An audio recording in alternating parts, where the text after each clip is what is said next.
નમસ્કાર વિદ્યાર્થીઓ, જ્ઞાનપથ શૈક્ષણિક સંકુલ ધોરણ 11 કોમર્સ વિષય છે વાણિજ્ય પત્ર વ્યવહાર અને સેક્રેટરીયલ પ્રેક્ટિસ. હવે આપણે આજના લેક્ચરમાં જે પાઠ અધૂરો મૂકેલો છે કયો તો કે વિભાગ 2 નો આ કયા વિભાગનો પાઠ ભણી છીએ આપણે? વિભાગ 2 નો પ્રકરણ 1 સેક્રેટરીનો અર્થ અને તેના પ્રકાર. હવે સેક્રેટરીના અર્થ વિશે સમજ મેળવી લીધી કે અંગત નોંધ રાખનાર, ગુપ્ત સચિવ, મદદનીશ.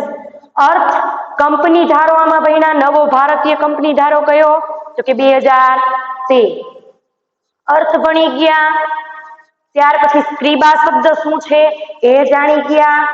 વ્યાખ્યા 3 હતી સામાન્ય અર્થ પ્રમાણે, કંપની ધારા મુજબ અને ઓક્સફર્ડ ડિક્શનરી મુજબ આગળના લેક્ચરમાં ભણી ગયા.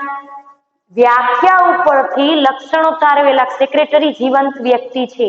સેક્રેટરીને સ્વયંભૂ સત્તા નથી, એને પણ કંપનીએ નિમણૂક કરેલી છે. સેક્રેટરીએ વહીવટી કામ કરવાના હોય છે. સેક્રેટરી પાસે લાયકાત હોવી જરૂરી છે. એ ભણ્યા પછી પાઠનો જે બીજો ભાગ છે કે તેના પ્રકારો. તો સેક્રેટરીના પ્રકારો કુલ કેટલા છે? 6. તેમાંનો પહેલો આપણે પ્રકાર ભણી ગયા ખાનગી સેક્રેટરી, પીએ પર્સનલ આસિસ્ટન્ટ, કે આજના રાજકીય નેતાઓ કે અભિનેતાઓ, ડોક્ટર, વકીલ, ચાર્ટર્ડ એકાઉન્ટ જે લખતા હોય છે એ પણ આવા ખાસ વ્યક્તિની નિમણૂક કરે છે. બીજું રાજકીય સેક્રેટરી, જેનું જીવંત ઉદાહરણ હાલ જ ચૂંટણીનો માહોલ પૂરો થયો ત્યારે જોયું કે ખાતા સંભાળી શકાતા નથી, એટલે દરેક ખાતાની દેખરેખ રાખવા એકને એક વ્યક્તિની નિમણૂક કરવી પડે. કંપની સેક્રેટરી 6 પ્રકારમાંથી 3 પ્રકાર આપણે ભણ્યા હતા. એમાં ત્રીજો જે પ્રકાર છે કંપની સેક્રેટરી, આગળ વિસ્તૃત આના વિશે જ ભણવાનું છે. કંપની સેક્રેટરીના 2 પ્રકાર છે, સામાન્ય સેક્રેટરી અને વહીવટી સેક્રેટરી. સામાન્ય સેક્રેટરી એટલે શું કે જેને રોજબરોજના કાર્યમાં ધ્યાન રાખવાનું હોય છે. આ સંચાલકો જે આદેશ આપે છે એનું કામ કરવાનું હોય છે. એ ઉપરાંત શેર વેચણી હોય તો શેર વેચણી કરવી પડે, શેરનો હપ્તો મંગાવવો પડે, એ સામાન્ય સેક્રેટરીનું કામ છે. જ્યારે વહીવટી એટલે શું તો કે હિસાબોની દેખરેખ રાખવું, કર્મચારીની નિમણૂક કરવી. કંપની સ્વરૂપ છે, ઘણા કર્મચારીઓની ભરતી કરવી પડતી હોય છે અને ઘણા કર્મચારીઓ નિવૃત્ત થઈને જતા રહેતા હોય છે. તો ખાલી સ્થાન ઉપર નવા કર્મચારીની નિમણૂક કેવી રીતે કરવી, કેવા કર્મચારી લેવા, તેમની સાથે કેવી વાટાઘાટો કરવી. જરૂર જણાય તો ક્યારેક માલિક હાજરી નથી હોતા તો માલિક વતી વાટાઘાટો કરવી, પત્ર વ્યવહાર કરવા, એ આપણે પ્રકાર વહીવટી સેક્રેટરીના કાર્યો ભણ્યા. ત્યાર પછી આજે ચોથો પ્રકારનો અભ્યાસ કરવાનો છે કે રાજદૂત કાર્યાલયનો સેક્રેટરી. રાજદૂત કાર્યાલયનો સેક્રેટરી જોઈએ. ટેક્સ્ટ બુક સાથે રાખશું.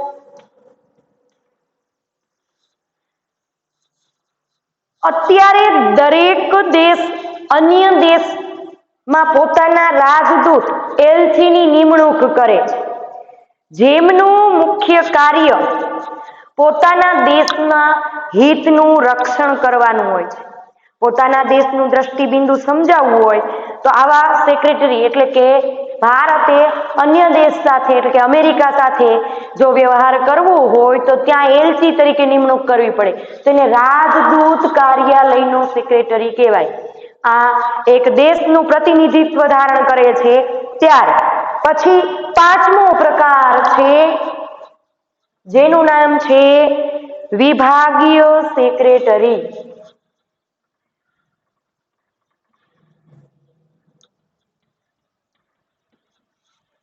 કયા શું નામ છે તો કે વિભાગીય સેક્રેટરી. પ્રજા વિધાન સભ્યો કે સાંસદને ચૂંટે છે. એટલે કે આજના આ સમયમાં હાલ જ એ માહોલ પૂરો થયો કે ચૂંટણી પૂરી થઈ તો તમને ખબર પડી કે કોઈ જિલ્લાની દેખરેખ રાખવા, કોઈ શહેરની નગરપાલિકાના કે સાંસદ કે સભ્યની ચૂંટણી કરે. જ્યારે જો આપણે ટેક્સ્ટ બુકમાં આપ્યું છે કે પ્રજા વિધાન સભ્યો કે સાંસદ ચૂંટે છે, જે પક્ષ બહુમતી ધરાવતો હોય તે પક્ષ સરકાર રચે. હવે આમાં આપણે તમે લોકો જીવંત ઉદાહરણથી અભિપ્રાય મેળવેલો છે કે ભાજપ, કોંગ્રેસ આ બધા પક્ષ કહેવાય. પછી અપક્ષ હોય, આમ આદમી પાર્ટી હોય, તો કે આ બધા વિવિધ પ્રકારના પક્ષ રચે છે. એટલે કે પ્રધાનમંડળ ની રચના કરવામાં આવે છે. જે તે વિભાગને પ્રધાન સંભાળે છે. આ પ્રધાન જે ખાતું સંભાળે તેને તે વહીવટ ચલાવવા માટે જે અધિકારીની નિમણૂક કરવામાં આવે તેને વિભાગીય સેક્રેટરી કહેવાય. આપણું જીવંત ઉદાહરણ, હાલ આ માહોલ પૂરો થયો છે એટલે ચૂંટણીનો. તે વિભાગીય વડા કે વિભાગીય સેક્રેટરી તરીકે શું કહેવાય? તો કે સનદી અધિકારીની નિમણૂક કરવામાં આવે છે. તમે શબ્દ સાંભળ્યો હશે, IAS અધિકારી, એને સનદી અધિકારી કહેવાય. આવા અધિકારીનું મુખ્ય કાર્ય શું છે?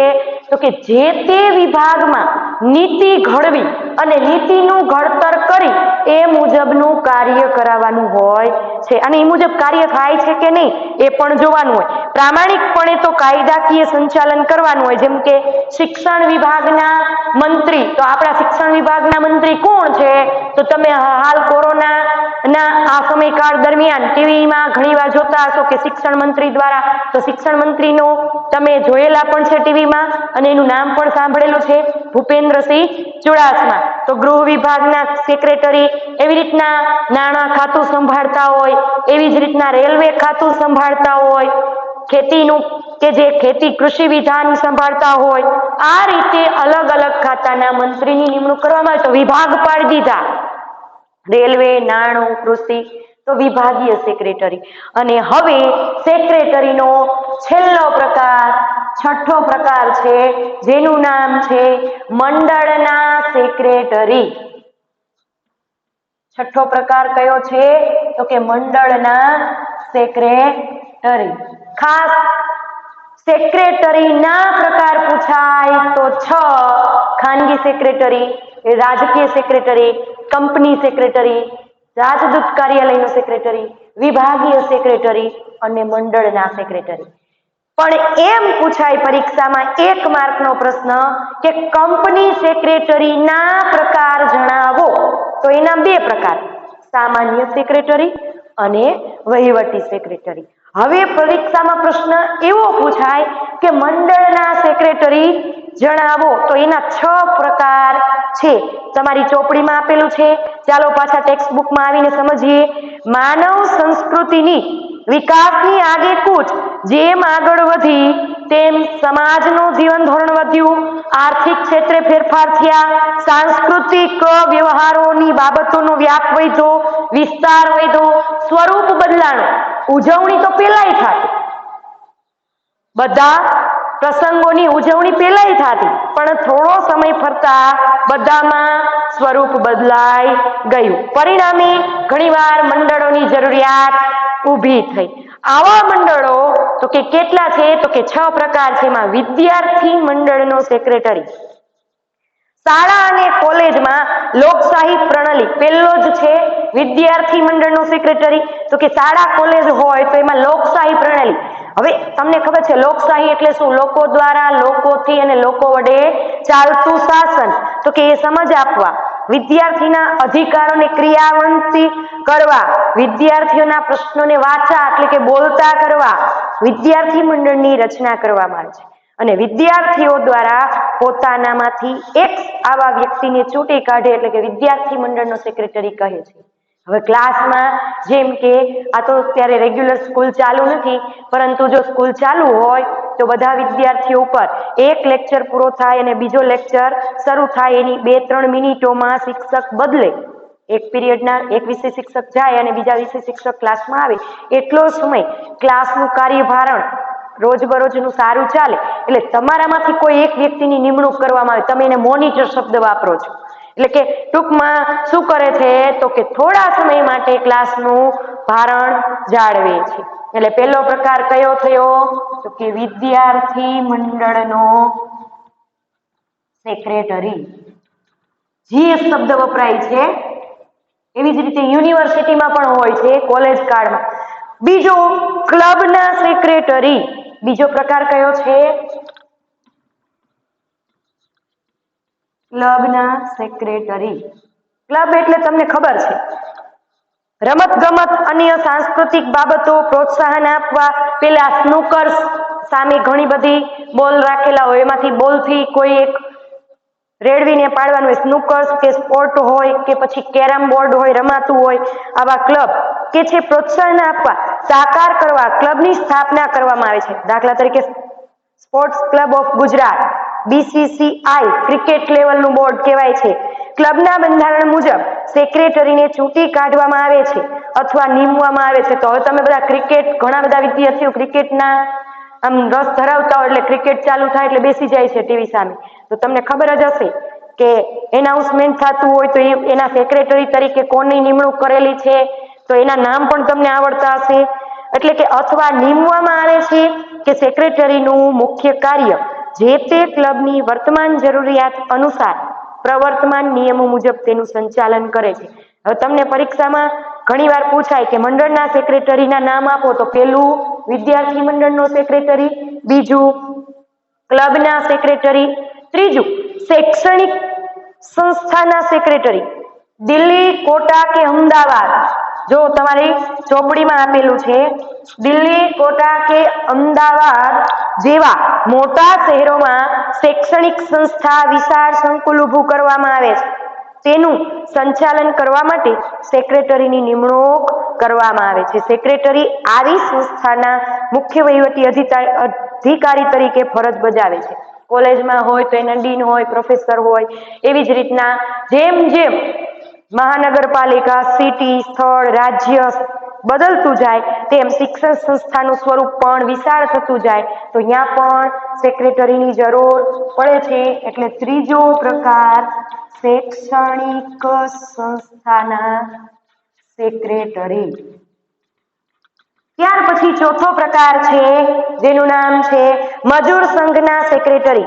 દેશના વિવિધ ક્ષેત્રોમાં કાર્ય કરતા મજૂરો, કર્મચારીઓની પોતાની માંગણી શું કરે છે, તો કે ભારતમાં આવી બે સંસ્થાઓ કાર્યરત છે, ઇન્ટુક અને આઈટુક. INTUC અને ITUC. ફરીવાર પૂછાય, મજૂર મંડળના સેક્રેટરીમાં ભારતમાં કેટલી સંસ્થા કાર્યરત છે, તો બે.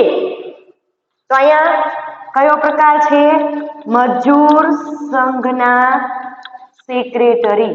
ઘણીવાર હડતાલ ઉપર ઉતરે છે. જો મજૂરને કોઈ પગાર ધોરણ કે કોઈ પ્રશ્ન હોય તો આ મંડળો પોતાની માંગણી અસરકારક બનાવવા રજૂઆત કરવા સેક્રેટરીની નિમણૂક કરે છે. તો કે એ ક્યારે એની, તો આમાં એક ઉદાહરણ આપ્યું છે, રેલવે કર્મચારી સંઘની સ્થાપના થઈ હતી ત્યારે ભારતના રાષ્ટ્રપતિ કોણ હતા, તો કે શ્રી VV ગિરી. કઈ સાલ, 1922માં. ત્યારે રેલવે સંઘના એટલે કે રેલવેના કર્મચારીઓ માટે એક સંઘની સ્થાપના થઈ હતી, તો જે મજૂરની વાણીને વાચા આપતા. પાંચમો પ્રકાર છે વેપારી મંડળનો સેક્રેટરી.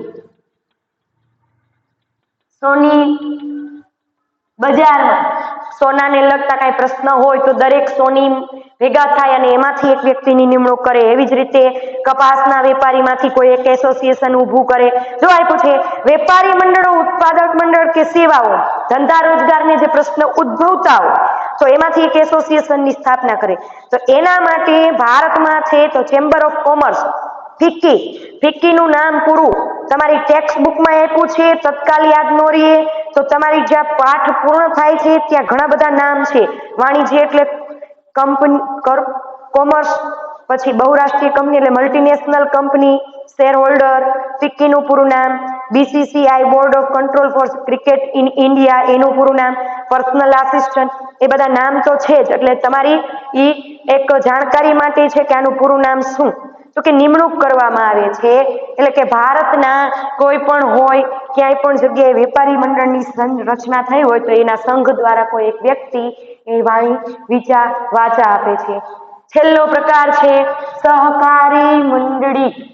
સહકારી મંડળીના સેક્રેટરી. છેલ્લો પ્રકાર છે અને પાઠ ક્યાં પૂરો થાય છે.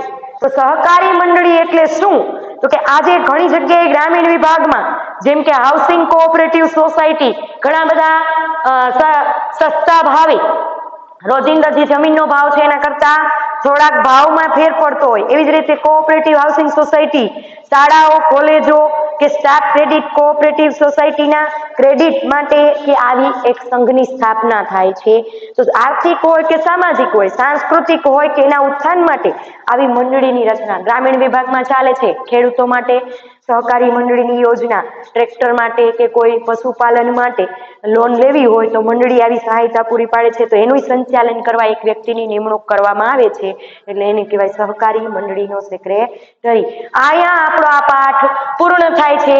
એટલે કે પાછું રિવિઝન કરી લઈ. પ્રસ્તાવના ભણ્યા, એકની મર્યાદા, બીજાનો ઉદ્ભવ, એકલો વ્યક્તિ કામ નહોતો કરી શકતો એટલે બે કે તેથી વધુ ભાગીદારની જરૂર પડી. નવો કંપની ધારો અસ્તિત્વમાં આવ્યો 2013. 3 સેક્રેટરીની વ્યાખ્યા ભણ્યા, એના ઉપરથી લક્ષણો, સેક્રેટરીના કુલ પ્રકારો 6, ખાનગી, રાજકીય, કંપની. તો કંપનીના પાછા 2, સામાન્ય અને વહીવટ. ચોથો પ્રકાર રાજદૂત કાર્યાલયનો આજે ભણ્યા. વિભાગીય સેક્રેટરી, મંડળ સેક્રેટરી વગેરે. મંડળ સેક્રેટરી ના પ્રકાર પૂછાય તો 6: વિદ્યાર્થી મંડળનો, ક્લબના સેક્રેટરી, શૈક્ષણિક સંસ્થાનો, મજૂર સંઘનો, વેપારી મંડળનો અને સહકારી મંડળનો. કંપનીના કેટલા પ્રકાર? કંપની સેક્રેટરીના 2, પણ મંડળ સેક્રેટરીના પ્રકાર 6. પણ કુલ સેક્રેટરીના પ્રકાર પૂછાય તો 6: ખાનગી, રાજકીય, કંપની, રાજદૂત, વિભાગીય મંડળ. આટલું યાદ રાખો એટલે પહેલો પાઠ અહીંયા પૂરો થાય છે. હોમવર્કમાં દરેક વિદ્યાર્થીએ જે 4 ટાઈપો છે સેક્રેટરીના પ્રકારો તમારી ટેક્સ્ટ બુકમાં એ ડ્રો કરવાનો છે. અને બીજું આજે હોમવર્કમાં 4, 5 અને 6 પ્રકાર વાંચવાના છે અને એમાં મંડળના સેક્રેટરી જે છે એ વિસ્તૃત પ્રશ્ન લખવાનો છે. નમસ્કાર, જય હિન્દ, વંદે માતરમ.